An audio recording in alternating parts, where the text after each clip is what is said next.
Olá, está começando o Religar e Conhecimento e Religião.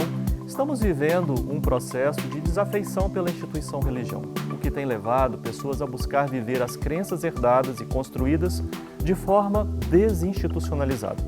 Esse processo vem acompanhado da consolidação, da individualização e da autonomia das pessoas para vivenciar uma espiritualidade sem vínculo ou sem declaração de pertencimento a uma instituição religiosa. Hoje no Religare eu recebo Beatriz de Oliveira Pinheiro, ela é mestra em Ciências da Religião pela PUC Minas. Nós vamos conversar sobre espiritualidade sem religião. Beatriz, uma alegria muito especial receber você hoje aqui no programa. Eu que agradeço o convite, Flávio. Você quer acompanhar o nosso programa de qualquer lugar e a qualquer momento? Quer curtir e compartilhar as nossas entrevistas? Procure por Religare, Conhecimento e Religião no YouTube e nos desenvolvedores de podcast, como por exemplo o Spotify. Inscreva-se nos nossos canais, acompanhe, curta e compartilhe as nossas entrevistas. Beatriz, você fez uma pesquisa, um estudo sobre mulheres trabalhadoras do sexo sem religião. O que é que te levou a essa temática, né? Pesquisar pessoas sem religião e pesquisar pessoas sem religião que são essas mulheres trabalhadoras do sexo? Bom, Flávio, quando eu fiz a graduação em filosofia na PUC, eu conheci uma autora norte-americana, que é a Judith Butler, e a Judith Butler fala muito sobre pessoas invisibilizadas, vidas invisibilizadas. Ela fala que a gente apreende a realidade a partir de estruturas chamadas enquadramentos. E esses enquadramentos é como se fossem ideias a priori, e essas ideias delimitam o que são sujeitos, o que não são sujeitos, o que são vidas, o que não são vidas. E quando a gente entende o que é uma vida e o que não é uma vida, quando esta não vida morre, então ela não é enlutada porque não era uma vida, né? Então, quando eu conheci a Judith Butler, eu comecei a ter um olhar diferente para essas pessoas invisibilizadas na sociedade.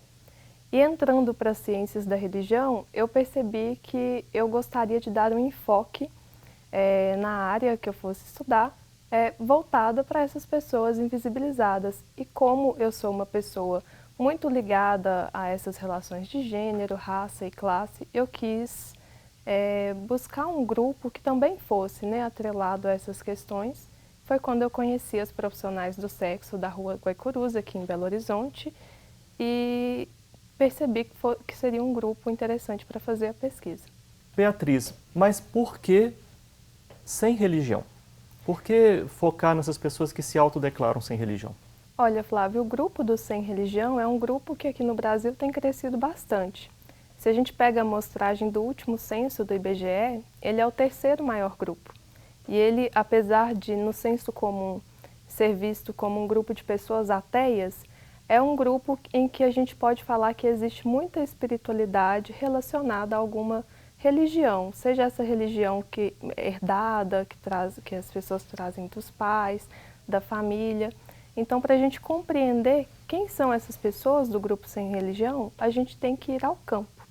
Então, foi isso que eu fiz no trabalho. Sim. Eu vou ao campo para compreender como essas mulheres, que já são mulheres excluídas de algumas instituições e não percebidas por algumas instituições, como essas mulheres vivenciam essa fé quando ela é também desinstitucionalizada. Como é que foi a sua aproximação? Primeiramente, eu procurei alguns coletivos que funcionam na Rua Guaicurus. A Rua Guaicurus é uma rua muito conhecida em Belo Horizonte por ser o centro em que a prostituição popular atua. Então, tem grandes hotéis de prostituição. E para eu entrar em contato com essas mulheres, eu procurei uma liderança de um coletivo muito famoso, é um dos terceiros maiores, que é o Clã das Lobas. E aí, quando eu tive um contato com uma dessas líderes do coletivo Clã das Lobas, eu apresentei o que seria a ideia, fiz o que na academia a gente chama de um pré-campo, para ver se elas aprovariam essa ideia, se essa ideia se faria possível. E aí, quando eu percebi a possibilidade de fazer esse trabalho, eu já comecei a entrevistar essas mulheres para entender como elas vivenciam essa fé quando é uma fé desinstitucionalizada, qual a relação dessa fé com um histórico religioso, que a gente pode chamar de uma herança religiosa, como foi essa quebra da herança religiosa e como são os ritos hoje em dia a partir de uma perspectiva de individualização da crença. Você fez contato com quantas pessoas exatamente? Eu fiz contato com 3 mulheres. Sim. Apesar de ser um número que parece ser pequeno, tudo depende da metodologia que você usa na pesquisa.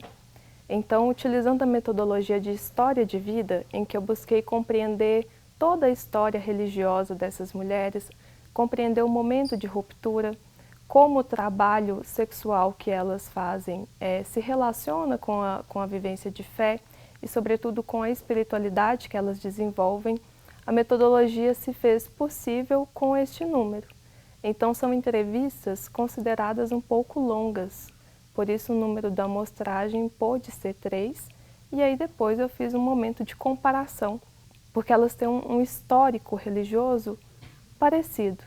Nos 3 casos? Os 3 casos têm um histórico religioso familiar parecido, mas que vão para lugares muito diferentes. Sim. Eu vou falar sobre a comparação, então, a que resultados você chegou, mas eu queria ver assim, como é que foi a recepção delas, e quando você concluiu o trabalho e mostrou o resultado, a gente vai falar do resultado depois, como é que foi a percepção delas com relação ao que você estava pesquisando? A recepção foi muito boa. A recepção foi muito boa. Elas gostaram de falar sobre essas vivências de fé, elas gostam muito de falar sobre si. É um campo que não é muito solicitado para algumas pesquisas que são feitas para elas falarem de si. Então, é um grupo em que é muito visto como objeto de pesquisa, seja na área da sociologia, da filosofia, das ciências da religião, mas enquanto objeto. E aí, quando você traz essas mulheres enquanto sujeitas da pesquisa, em que elas podem falar sobre as suas vivências, o resultado é muito positivo. Elas me receberam muito bem. As entrevistas realmente foram longas porque a conversa foi muito gostosa. Elas gostaram de falar, gostaram de relembrar algumas coisas do passado que nem elas estavam, que não estavam muito frescas na memória, né? Não estavam muito frescas nas memórias. Sim. E elas trouxeram isso. E aí eu fiz essa volta ao campo após a conclusão do trabalho para entender como elas avaliaram o meu trabalho. E foi também uma volta muito receptiva. Foi muito gostoso de ver. Elas falaram que quando as pessoas vão ao campo, uma delas falou comigo que quando as pessoas vão ao campo para solicitar alguma coisa, não costumam voltar. Então, a Rua Guaicurus é um lugar de muita transição, porque passa muito pesquisador, mas eles passam e vão-se embora, e não voltam. Então, é um movimento muito positivo que a academia precisa adotar, de voltar ao campo para mostrar o trabalho, para essas pessoas não serem colocadas nesse lugar de objeto que só fala e depois não lê, que só fala e depois não recebe o resultado. Sim. E que também não aprova ou desaprova o resultado, né, porque não tem acesso. Bem, então a gente vai falar sobre os resultados, mas daqui a pouco. Hoje no Religare nós estamos conversando com a Beatriz de Oliveira Pinheiro e o nosso assunto é espiritualidade sem religião, ela que fez uma pesquisa sobre mulheres trabalhadoras do sexo sem religião aqui em Belo Horizonte. Nós vamos fazer um rápido intervalo, voltamos já.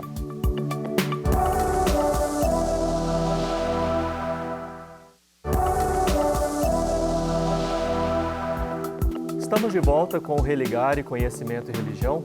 Hoje eu recebo Beatriz de Oliveira Pinheiro, ela é mestra em Ciências da Religião pela PUC Minas. Nós estamos conversando sobre espiritualidade sem religião a partir do trabalho que a Beatriz fez sobre mulheres trabalhadoras do sexo sem religião. Bem, os dados te fizeram pensar na história de vida dessas mulheres e na condição, né, que levou a cada uma delas a se entender como uma pessoa sem religião. Como é que você apresenta pelo menos um dos casos, né? Sim. Quando eu compreendi a história de vida dessas mulheres, é claro que é uma história recortada, né? Eu não estive presente em todos os momentos, mas quando eu compreendi o que elas narraram para mim, eu consegui identificar alguns pontos de aproximação e alguns pontos de distanciamento. São mulheres que vieram de uma família cristã e com um movimento muito grande de trânsito religioso no decorrer de suas vidas. E aí, em algum momento, elas foram para lugares diferentes. Uma é filha de pastor e de uma mãe muito presente na igreja evangélica. E aí me falou que via a religião como um palco, como um show. E ela traz experiências muito negativas relacionadas à instituição religião.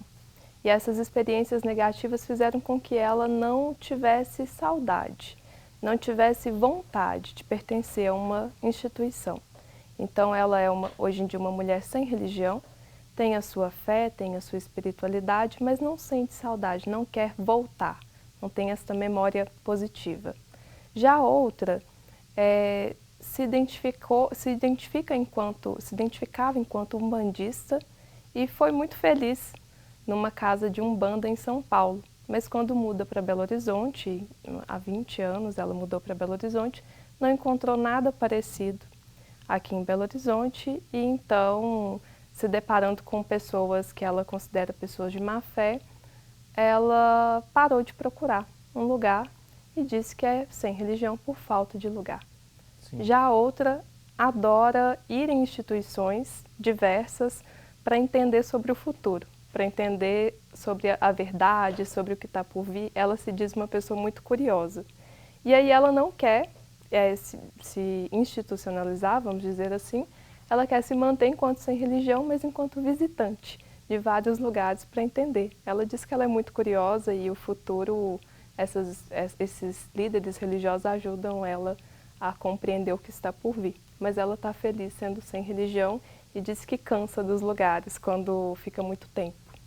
Esse tema, né, de pessoas sem religião tem começado a surgir na mídia, a gente tem assistido o crescimento de reportagens, matérias sobre pessoas sem religião, mas no âmbito acadêmico, nas disciplinas que estudam religião, na própria disciplina ciência da religião, isso vem sendo estudado há bastante tempo.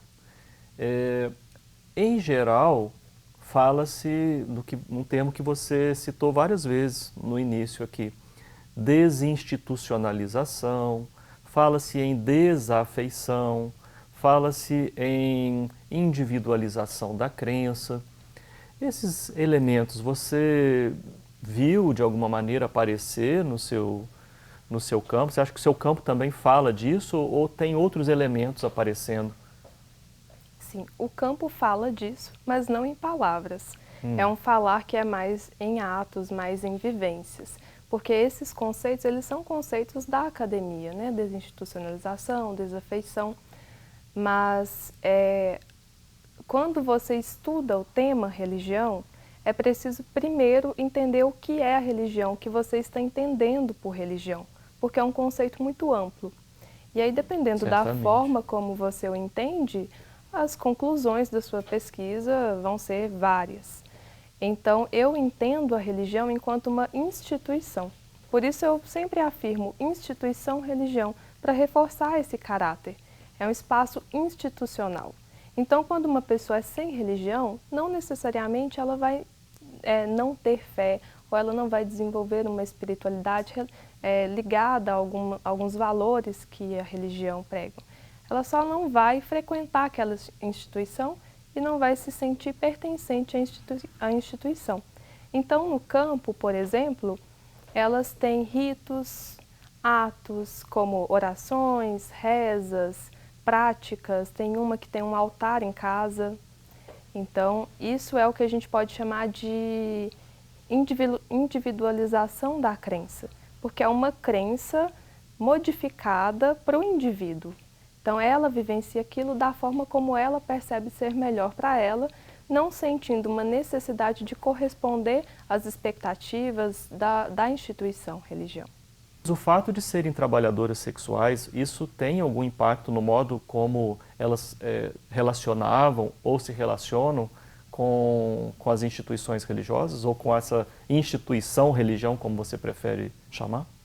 Com certeza, Flávio. Quando a gente pensa numa vivência de fé ou numa vivência de espiritualidade, a gente tem que levar muito em consideração o cotidiano dessas pessoas que a gente está falando, que no caso da pesquisa acadêmica a gente chama de campo, né?